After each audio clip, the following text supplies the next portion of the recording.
All right, here we go. Back at it again on this Wednesday, getting you set for what's coming up this weekend. We'll focus in on the action coming your way on Friday.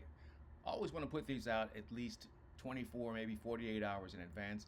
Give you a chance to take a look at it, give you a chance to study, see if you agree, see if you want to fade or follow. And then, of course, it gives the tracks a chance to scratch our picks like they have been for the past month. So that's awesome. Let's get down to business. Coming up here on Friday at Saratoga, it is the Grade 2 Amsterdam Stakes, 6.5 furlongs on the dirt. 8 runners up in here. And it looks to me like we've got enough pace. We know Macho Music wants to go to the inside. I think Garamond is going to push. Smokin' Wicked wants to go. T-Craft will push. Gunmetal has natural speed. They may not want to go to the lead, but they're just so quick that they're probably going to push the pace anyway. Now, if you identify 4 to 5 pace horses, you know what that means, right? Only 2 or 3 of them are actually going to run out there and try and dictate the pace. But look at here, that's all I need. I just need 2 or 3 to mix it up there, and it's going to set it up for this one. Gate to Wire. Love this horse, especially going 6.5 and 7 furlongs. And that performance going 7 furlongs in the swale, man, I really like that. I made money that day. I really like that performance. Last time out, I think just needed a bit more of a setup. And they'll probably get more speed here because they're going to shorten up. So I think Gate to Wire, 5 to 1 morning line, will probably get 9 to 2. That's a great angle. Even if 2 of those speed horses don't decide to commit, which happens every single race, right? Jockeys aren't completely stupid. They're actually very smart. They don't want to mix it up and get into a speed duel with a horse they got no shot of beating. So sometimes they'll back off, try to get their horse to rate, and then go get that horse. So that's why we see some weird pace scenarios sometimes in races. All right. That is the Amsterdam on Friday. That's on the East Coast. Let's go to the West Coast. Really outstanding race. The Fleet Treat Stakes coming up, going 7 furlongs Friday at Del Mar. 12 runners entered into this. And West Coast, I think, is better at this than the East Coast. First off, we don't have to worry about the weather, so you're not going to have people scratching because of the weather. But also, we just don't have people scratching out of races for no reason. Something has to be going on with your horse. So I think we'll get 10 runners for sure in the Fleet Treat. And with that, there's just enough pace, right? And you've got some questionable horses that probably may not want to go straight to the front end, but they want to push. Hurricane, Layla has some speed. Drink This Cup has some speed. Young Love and Mike Smith has speed. And then Fibonacci's Ride has speed to the outside. I just need 2 or maybe 3 of those to go. Maybe just 2. And then I just need, like I've been talking about this before, I just need the good Kent DeSormo to show up. I need the Hall of Famer, the 3-time Kentucky Derby winner. I need that Kent DeSormo to show up. And when that Kent DeSormo shows up, you cannot beat him.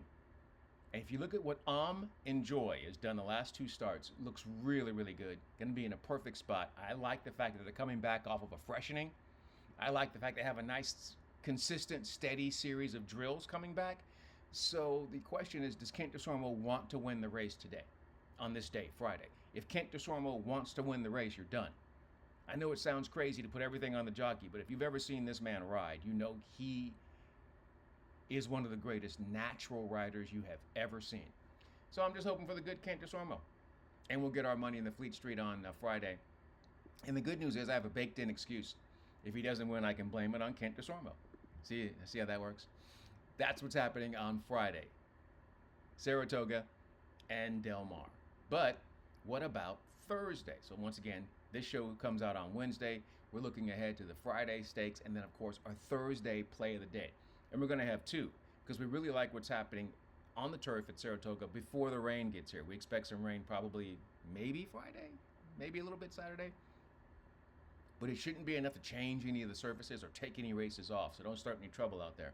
Let's take a look at what's happening with the 2 turf races Thursday at Saratoga. So the first one that we really like is race number 8, mile and a 16th turf. In this race, we love a closer named Mo Fox Given. I do like that name. And that horse is going to be in a perfect spot to make the move, going a mile and a 16th on the turf course. Love the closing kick, and I think we'll get some good value on Mo Fox Given. When it's all said and done, on a runner like this, 5-1. Like I said, we'll probably be in our little spot there of 9-2, which is what we really love. So we'll take that in the first of our play of the day selections, Saratoga, on Thursday. And then the next selection would be the opposite. So we go to race number 10, mile and a 16th on the turf, and we go with speed. Kid Creesa is the only speed in this race. And really, this runner only has one way to go.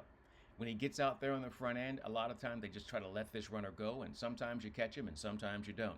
I'm banking on Thursday in race 10. They're not going to catch the 8, Kid Creesa. And we get value on the morning line of 8-1. Now, I know this horse is lone speed, which might attract some attention, but I also think people may not have the confidence that I have, because this is a runner that's only won one time in 14 starts. So there's a problem with like keeping the lead. But I'm just going to go ahead. You're lone speed. You should control everything every step of the way. It's all or nothing. All or nothing on the 8 in race number 10 at Saratoga. And then we'll just see how it works out. All right, that's how we get you going on this Wednesday, setting you up for action coming up on Friday and the plays of the day. 2 of them coming up on Thursday. All right, in the meantime, in between time, until next time, we'll see you here on Horse Race Bets. I'm Ken Rudolph. Hey, have fun, good luck, and enjoy whatever you're into.